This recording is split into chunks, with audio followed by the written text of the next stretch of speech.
दोस्तों, कहानी की शुरुआत होती है एक खौफनाक और अंधेरी गुफा में छुपी ड्रेसा नाम की लड़की को दिखाते हुए, जिसके हाथ में स्नाइपर थी और वो यहाँ बैठकर किसी का इंतजार कर रही थी। तभी हम इस गुफा से कुछ किलोमीटर दूर एक एयरपोर्ट को देखते हैं, जहाँ एक प्लेन लैंड करता है और उसमें से जैसे ही प्रेसिडेंट बाहर आते हैं वैसे ही ड्रेसा उन्हें अपनी स्नाइपर से शूट कर खत्म कर देती है। और तभी यहाँ पर हमें पता चलता है कि ये कोई मामूली लड़की नहीं है, बल्कि ये एक बेहतरीन और खूंखार स्नाइपर है, जो कुछ इस तरह से प्रेसिडेंट पर निशाना लगाती है कि आसपास के लोगों को पता भी नहीं चलता कि प्रेसिडेंट पर किसने और कहां से गोली चलाई। खैर, अब ड्रेसा अपना काम खत्म करने के बाद बुलेट कवर को अपने पास रख लेती है। इसके बाद ड्रेसा अपनी माँ से मिलने उनकी ग्रेव पर जाती है, क्योंकि वो अब उसकी माँ इस दुनिया में नहीं थी। लेकिन जब वो ग्रेवयार्ड में पहुंचती है तो वो देखती है कि उसके पिता पहले से ही यहाँ बैठे हुए हैं। वो उनके पास जाकर उनसे बात करने की कोशिश करती है, लेकिन तभी ड्रेसा के पिता उसके सामने इस बात का खुलासा करते हैं कि वो अपनी बेटी के बारे में सब कुछ जानते हैं, कि वो एक स्नाइपर है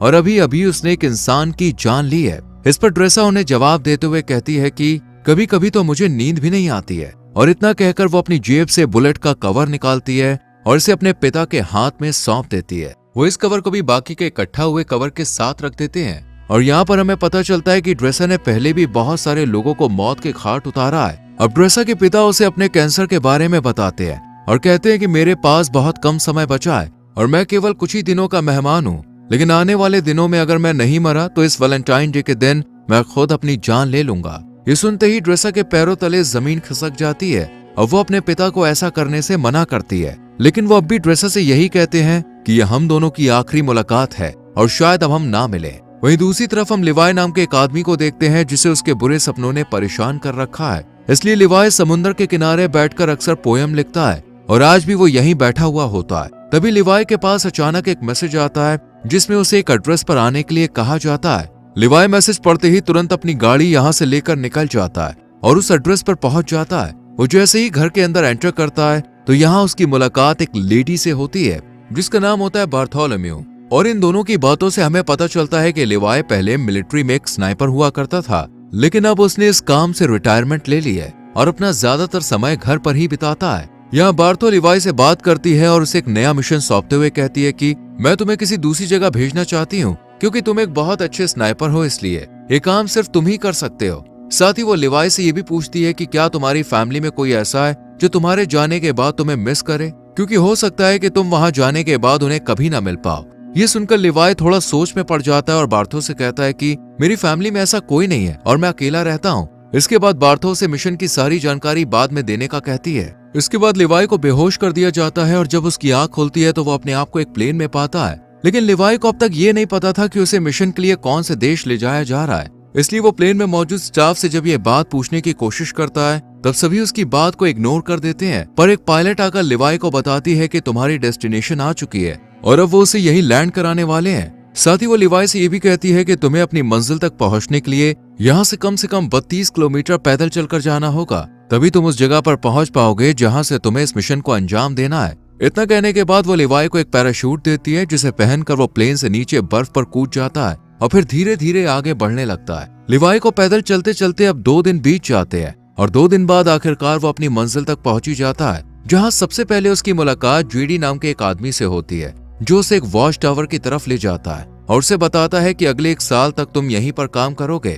मैंने भी यहाँ पर 1 साल तक काम किया है, लेकिन अब मेरा टाइम पूरा हो चुका है, इसलिए अब तुम्हें ये काम सौंपा गया है। हालांकि लिवाई को अब भी समझ नहीं आ रहा था कि आखिर उसे क्या काम करना है। यही सवाल जब वो जेडी से पूछता है तब वो उसे बताता है कि यहाँ एक बहुत ही गहरी खाई है जिसे जॉर्ज नाम दिया गया है। बस लिवाई को इसी की पहरेदारी करनी है और कुछ भी नहीं करना है। इसके बाद वो लिवाई को यहाँ के रूल्स बताते हुए कहता है कि वो महीने में सिर्फ एक बार ही इन लोगों से कांटेक्ट कर सकता है और उसके टावर का नाम वेस्ट टावर है, जबकि दूसरी तरफ एक ईस्टर्न टावर भी मौजूद है। लेकिन वहाँ के लोगों से लिवाई को किसी भी तरह की कोई बातचीत नहीं करनी है, क्योंकि उसका काम सिर्फ अपने मिशन पर ध्यान देना है और ईस्टर्न टावर वाले भी केवल अपने मिशन पर ही फोकस रखते हैं। साथ ही वो लिवाई को ये भी बताता है कि वो 1 साल तक किसी से भी कांटेक्ट नहीं कर सकता है और यहाँ एक ऑटोमेटिक गन भी है जिसे हर रोज लिवाई को रीलोड करना होगा अगर उनमें गोलियां नहीं है तो। इसके अलावा नीचे बहुत सारी माइंस भी हैं, अगर उनमें किसी तरह का कोई विस्फोट होता है तो लिवाई को उन्हें भी देखना होगा।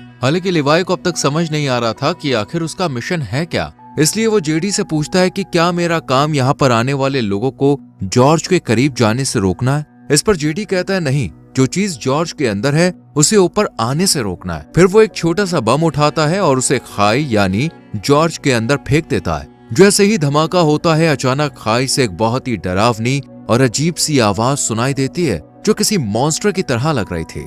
और यहाँ पर हमें इस खाई की असलियत का पता चलता है कि इसके अंदर कोई छोटी मोटी या मामूली चीज नहीं है, बल्कि कुछ बेहद ही खौफनाक छुपा हुआ है। इसके बाद जेडी लिवाई से कहता है कि जो चीजें जॉर्ज के अंदर छुपी हुई हैं, उन्हें हैलोवीन कहा जाता है और तुम्हें उन्हें ऊपर आने से किसी भी हाल में रोकना होगा। ऐसा कहा जाता है कि साल 1940 में सेना की 3 बटालियन इन्हीं हैलोवीन को रोकने के लिए नीचे गई थी, लेकिन वो भी कभी वापस नहीं आई। साथ ही वो लिवाई को एक स्ट्रे डॉग अलार्म के बारे में बताता है। जिस दिन वो अलार्म बजना शुरू हो जाए, उस दिन तुम बिना कुछ सोचे समझे बस यहाँ से अपनी जान बचाकर भाग जाना। हालांकि मुझे भी नहीं पता कि ऐसा क्यों बोला गया है, लेकिन मुझे जो पता है बस वो मैं तुम्हें बता रहा हूँ। इतने में इन दोनों की नजर सामने वाले टावर पर पड़ती है, जहाँ अब किसी नए अफसर को अपॉइंट किया गया था, क्योंकि पुराने अफसर को 1 साल पूरा हो चुका था। अब जेडी लिवाई को खाने पीने के बारे में बताते हुए कहता है कि उसका 1 साल के खाने का इंतजाम यहाँ कर दिया गया है, बाकी अगर वो चाहे तो शिकार भी कर सकता है। वहीं जेडी लिवाई के सामने इस बात का भी खुलासा करता है कि ये जगह 75 सालों से सीक्रेट रही है और किसी को भी इसके बारे में कुछ नहीं पता है, और हमें भी आने वाले टाइम में इस जगह को सीक्रेट ही रखना है। इतना कहने के बाद जेडी यहाँ से निकलकर बाहर आ जाता है और सिग्नल देने के लिए जैसे ही स्मोक करता है, तब एक हेलीकॉप्टर उसे लेने के लिए आ जाता है और जेडी इसमें चढ़ जाता है। लेकिन हेलीकॉप्टर में मौजूद अफसर पहले उससे उसकी आइडेंटिटी पूछता है और फिर उसे शूट कर मार देता है, जिससे हमें पता चलता है कि ये जगह इतनी सीक्रेट है कि यहाँ से किसी को भी बाहर जाने नहीं दिया जाता है। इधर हम लिवाई को देखते हैं जो बिल्कुल वैसा ही करता है जैसा उसे बताया गया था। वो ऑटोमेटिक गन के अंदर गोलियां डालता है और आसपास का जायजा लेने लग जाता है। जब पूरा 1 महीना गुजर जाता है, तब वो यहाँ से किसी को कांटेक्ट करने की कोशिश करता है और उन्हें बताता है कि मेरा किसी भी दुश्मन से कोई आमना सामना नहीं हुआ है। इतना कहकर वो कॉल कट कर देता है, क्योंकि उसे बस इतनी ही बातें करने की इजाजत दी गई थी और ये मैसेज उसे हर महीने में केवल 1 बार ही भेजना है। इसके बाद वो अलमारी में रखी किताबें पढ़ने लगता है कि तभी उसकी नजर दीवार पर लिखे हुए कुछ मैसेज पर पड़ती है, जो यहाँ रहने वाले इंसानों ने अपने अपने एक्सपीरियंस के हिसाब से लिखे थे। इन्हें पढ़ने के बाद लिवाई बाहर आ जाता है और एक टेलीस्कोप की मदद से दूसरे टावर को देखने की कोशिश करता है, जहाँ उसे एक लड़की बैठी हुई दिखाई देती है, जो कि कोई और नहीं बल्कि ड्रेसा ही थी। ड्रेसा की खूबसूरती देखकर लिवाई उसे देखता ही रह जाता है, लेकिन बात करने की कोशिश नहीं करता, क्योंकि उसे दूसरे वॉच टावर से कांटेक्ट करने के लिए मना किया गया था। इसी तरह लिवाई को यहाँ 2 से 3 महीने बीत जाते हैं और अब ड्रेसा भी उसके बारे में जान चुकी थी। इसलिए एक दिन जब उसका बर्थडे होता है, तब वो लिवाई से बात करने का फैसला करती है और एक पेपर पर लिखकर लिवाई से उसका नाम पूछती है। ये देखने के बाद वो भी एक बोर्ड उठाता है और उसके जरिए ड्रेसा को बातचीत करने से मना करता है, लेकिन ड्रेसा फिर भी उसे अपना नाम बता देती है, जिसके बाद लिवाई भी ज्यादा ना सोचते हुए अपना नाम लिख देता है और इस तरह दोनों में दोस्ती हो जाती है। एक दिन जब लिवाई को पता चलता है कि ड्रेसा एक स्नाइपर है, तो वो उसका टेस्ट लेने के लिए उसके सामान पर निशाना लगाता है, जिसके बाद ड्रेसा भी अपने आप को प्रूव करने के लिए स्नाइपर उठाती है और उसके वॉच टावर पर निशाना लगाती है। लेकिन तभी उसकी नजर कुछ मॉन्स्टर पर पड़ती है, जो कि खाई में से बाहर आ रहे थे। वो जल्दी से लिवाई को इशारा करके ये बात बताने की कोशिश करती है, जिसके बाद वो उन मॉन्स्टर पर ताबड़तोड़ फायरिंग शुरू कर देता है, लेकिन उनकी तादाद बहुत ज्यादा थी, इसलिए ड्रेसा भी लिवाई की मदद करती है और अपने वॉच टावर से ही उन मॉन्स्टर का खात्मा कर देती है। पर इसी दौरान एक मॉन्स्टर उसके पास पहुंच जाता है, जो देखने में आधा इंसान और आधा जानवर जैसा था। ड्रेसा जब उसे देखती है तो वो अपनी जान बचाने के लिए उस पर गोली चलाने की कोशिश करती है, लेकिन कोई फायदा नहीं होता और वो मॉन्स्टर लगातार ड्रेसा की तरफ बढ़ता रहता है। लेकिन सही वक्त पर लिवाई उसे शूट कर उसकी जान ले लेता है और ड्रेसा को बचा लेता है। इसके बाद अगले दिन लिवाई माइंस के अंदर जाता है, जहां अचानक खाई में से एक छोटा सा ड्रोन निकलता है और उड़कर यहाँ से चला जाता है। लेकिन उसके जाने से पहले लिवाई और ड्रेसा दोनों इसे देख लेते हैं, लेकिन इन्हें पता नहीं होता कि आखिर ये है क्या। इस तरह इन दोनों को यहाँ कुछ महीने और बीत जाते हैं और अब दिसंबर का महीना शुरू हो चुका था, जहाँ एक दिन अब लिवाई ड्रेसा से मिलने का फैसला करता है और वो अपने आरपीजी में जहाँ मिसाइल डाली जाती है, उस जगह पर एक रस्सी को बांध देता है। उसे ऐसा करते हुए ड्रेसा भी देख लेती है, लेकिन उसे भी समझ नहीं आता कि आखिर लिवाई करना क्या चाहता है। इतने में लिवाई इस मिसाइल को दूसरी तरफ छोड़ देता है, जो कि एक रस्सी के सहारे बंधी हुई थी। और ये रस्सी ड्रेसा के पास पहुंच जाती है, जिसके बाद वो इसे एक पेड़ से बांध देती है और फिर लिवाई इसके सहारे यहाँ से दूसरे वॉच टावर तक पहुंच जाता है। इधर ड्रेसा जब उसे देखती है तो उसे बहुत ज्यादा खुशी होती है, पर वो लिवाई को गले लगाने से पहले उसे नहाने के लिए कहती है और खुद सीसीटीवी कैमरे की मदद से लिवाई को नहाता हुआ देखती है। इसके बाद ये दोनों एक दूसरे से बहुत सारी बातें करते हैं और इस दौरान ड्रेसा लिवाई से पूछती है कि तुमने सबसे लंबा शॉट कब मारा था। इस पर लिवाई बताता है कि मैंने 3240 मीटर दूर से एक आदमी को मार गिराया था और पहले मैं मरीन में काम किया करता था। इसके बाद वो ड्रेसा से पूछता है कि आखिर इस जगह में ऐसा क्या है जो इसे इतना सीक्रेट रखा गया है। तब ड्रेसा उसे ज्यादा ना सोचने और अपने काम से काम रखने के लिए कहती है। साथ ही उसे अपने पिता के बारे में भी बताती है जो शायद अब तक मर चुके होंगे। इसके बाद वो म्यूजिक प्ले करती है और लिवाई से डांस करने के लिए कहती है, जिसके बाद ये दोनों साथ में डांस करते हैं और एक दूसरे के करीब आकर यही सारी हदें पार कर देते हैं। इसी दौरान लिवाई ड्रेसा को अपनी कविताओं के बारे में बताने लगता है और उससे कहता है कि मैंने तुम्हारे लिए भी एक पोएम लिखी है। इतना सुनते ही ड्रेसा उसे पोएम सुनाने के लिए कहती है, लेकिन लिवाई उसे ये कहकर मना कर देता है कि जब हम दोनों यहाँ से निकल जाएंगे तब मैं तुम्हें वो पोएम दे दूंगा। अब सुबह होते ही लिवाई यहाँ से जाने का फैसला करता है, लेकिन जैसे ही वो बीच रास्ते में पहुंचता है तो देखता है कि मॉन्स्टर उसके वॉच टावर पर चढ़ रहे हैं। पर टावर पर लगी माइन से जब वो टकराते हैं तो एक बहुत बड़ा धमाका होता है, जिसमें लिवाई की रस्सी जल जाती है और वो इस खाई में गिर जाता है। इधर ड्रेसा भी ये सब देख रही होती है, इसलिए वो लिवाई को बचाने के लिए जल्दी से एक पैराशूट लेती है और बिना कुछ सोचे समझे खाई में कूद जाती है। जिसके बाद हम ड्रेसा को एक नदी में बहते हुए देखते हैं जो कि इसी खाई के अंदर मौजूद थी। वो किसी तरह अपने आप को बचाकर किनारे तक ले आती है। वहीं हम लिवाई को एक पेड़ से लटका हुआ देखते हैं, जहां अचानक एक बड़ा सा केकड़ा आकर उस पर हमला कर देता है, जिस वजह से लिवाई पेड़ से नीचे गिर जाता है और यहाँ उसे पेड़ की जड़ें पूरी तरह से जकड़ लेती है। इससे पहले कि वो लिवाई को नुकसान पहुंचा पाती, यहाँ ड्रेसा आकर उसे बचा लेती है और ये दोनों इस जगह को देखने लगते हैं कि तभी यहाँ कुछ हॉलोमैन घोड़े पर सवार होकर आते हैं और इन पर हमला कर देते हैं। लेकिन लिवाई और ड्रेसा इनसे डरने के बजाय इनका डट कर मुकाबला करते हैं और 2 हॉलोमैन को मार गिराते हैं, लेकिन एक वहां से भाग जाता है। इधर लिवाई ने जिस हॉलोमैन को मारा था वो अब उसे चेक करने के लिए उसके पास आता है तो देखता है कि इसने वर्दी पहनी हुई है। वर्दी को देखते ही लिवाई को जेडी की बताई हुई बात याद आ जाती है कि आज से सालों पहले 3 बटालियन सेना इस खाई के अंदर गिर गई थी जो कभी वापस नहीं आई, लेकिन ये अब तक जिंदा कैसे है, यही सवाल लिवाई को सोचने पर मजबूर कर देता है। खैर अब ये दोनों आगे बढ़ते हैं और एक ऐसी जगह पर पहुंच जाते हैं जहां इंसानों के अंदर से पेड़ बाहर निकल रहे थे।